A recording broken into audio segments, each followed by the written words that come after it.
Привет, с вами Мистер Ганс, и это канал Мистер Ганс Онлайн. Сегодня у нас продолжение рубрики Каждый мон обзор. Ну а героем сегодняшнего видео станет Локи. Не забывайте также писать в комментариях, кого вы хотите увидеть следующим. Начнем обзор с огненного. По скиллам, оба скилла являются сапами. Первый на одну цель с 80% шансом может повесить один сап на 2 хода.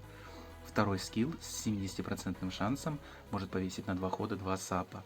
Все Локи имеют лидерский скилл Shield на 30-35%. То есть вся команда получит бонус в виде 30% защиты. Что касается непосредственно Локи, то огненный является сапером и довольно неплохим сапером. Его можно брать на абсолютно любые локации. Его можно использовать в башне, его можно использовать на арене. Но не забывайте про то, что он является сапером, и поэтому его нужно делать в танках. По сету гемов могу посоветовать поставить на него либо хп деф, либо же деф хп. Сеты могут быть различные, можете ставить на него как защиту, так хп, так и резист. Сдвоенные, либо же пигулис сет для арены. Данного Локи я сам хочу себе в коллекцию и уже начал его делать.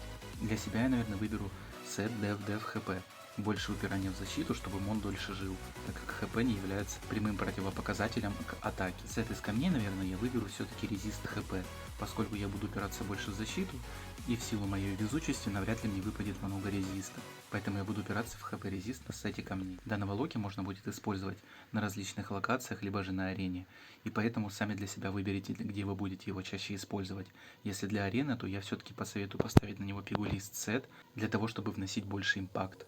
Но если вы не располагаете таким сетом камней, то в принципе можете ставить ему обычные гемы на деф, либо резист, либо хп. Он себя рекомендует в принципе неплохим, ему конечно же есть замены, но если он вам выпадет, в принципе я рекомендую его сделать. Что касается следующего Локи, то это Локи воды. Что касается скиллов Локи, то первый скилл это увеличение критического дамага на 50% по одной цели. Второй скилл является хищником и наносит на 40% больше дамага. Что касается непосредственно Локи воды, то я его всем абсолютно и каждому рекомендую. Это очень хороший мон, один из лучших атакеров. Что касается моего Локи, то я его сделал таким образом. Я поставил на него крит дамаг, атаку и критический шанс. Сет на крит дамаг. В итоге у меня получилось 171% критического дамага. Плюс к тому еще 9500 атаки.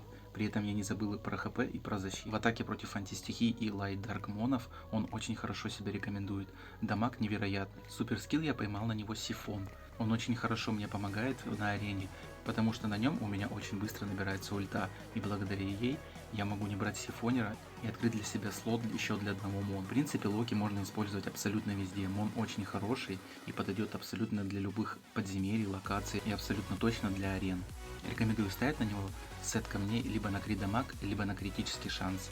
Главное, не забывайте про защиту и хп Локи, потому что мон атакер, и ему нужно все-таки наносить дамаг, и эти показатели ему будут необходимы для жизни. Подытожив, можно четко и ясно сказать, то, что Локи воды стоит делать. Следующим будет Локи земли. Он является дефером, пройдемся по его скиллам. Первый скилл восстанавливает с 100% шансом 40% маны себе. Второй скилл делает его агрессором по защите. Еще один очень важный факт, так как Локи земли является дефером, поэтому у него начальный показатель защиты выше, нежели остальные статы. И если поставить на него 3 дефа, то вы получите очень хорошего агрессора. Мон очень хорошо подходит как для арены, так и для локаций.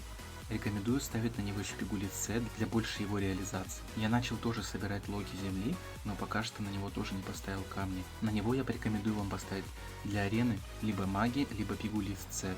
Маги для того, чтобы быстрее накапливать ману для ульты, либо же пигулис для того, чтобы мон более широко себя реализовывал. На данного Локи также могу посоветовать ставить сет на Protection, Life, либо же Resist. На него ставить нужно 3 дефа, но не забывайте про хп, это тоже очень важный показатель. Его также можно ставить защиту на арену, как в лидера, так и пятым моном. Отвечая на вопрос, стоит или нет его делать, да, стоит однозначно. Очень хороший мон и очень хороший танк. Хорошо себя показывает как в атаке, так и в защите. По супер скиллам я могу вам сказать только одно. Если же вам выпадет резист, либо же отхил, это будет очень хорошим бустом для данного Локи. Поэтому делать его однозначно стоит. Следующий у нас Локи света. И как ни странно, тоже танк. Первый скилл с 100% шансом восстанавливать 10% маны всей команде. Второй скилл является агром с щитом и может быть повешен на всю команду. В данном Локи я рекомендую ставить камни только в защиту. Даже не пытайтесь сделать его каким-нибудь атакером или же полутанком. Этот Локи является дефером, и поэтому можете ставить на него хп деф, либо же деф хп. Также подскажу небольшую хитрость, можете поставить на него 3 дефа, но тогда не забывайте, что нужно ловить доп статы на хп. Также в энчанте нужно поставить хп. Данному локи нужно ставить очень большой резист, поскольку он является танком, и второй скилл перестанет работать, если на него повесит контроль. В силу того, что мои руки никогда не дойдут до данного локи, он у меня сейчас есть, и на нем сейчас стоит сет, деф, хп и хп. Я все же пересмотрел статы и решил все-таки убрать 1 хп и поставить ему 2 дефа и 1 хп. Камни я решил все-таки на него переставить и сделать ему либо же Protection Set, либо же оставить Def Resist. Поскольку, как я уже сказал, резист мне выпадает в доп-статах очень редко.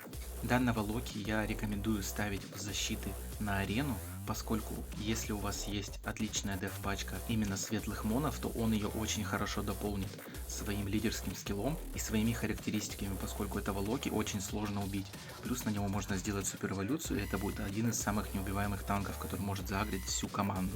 И если вы на него получите максимальный резист, то поверьте мне, противник точно будет гореть. Данного локи также можно использовать в башне. Однозначно моно стоит делать, очень хороший танк и очень хороший защитник. Ну и последний локи тьмы является танком.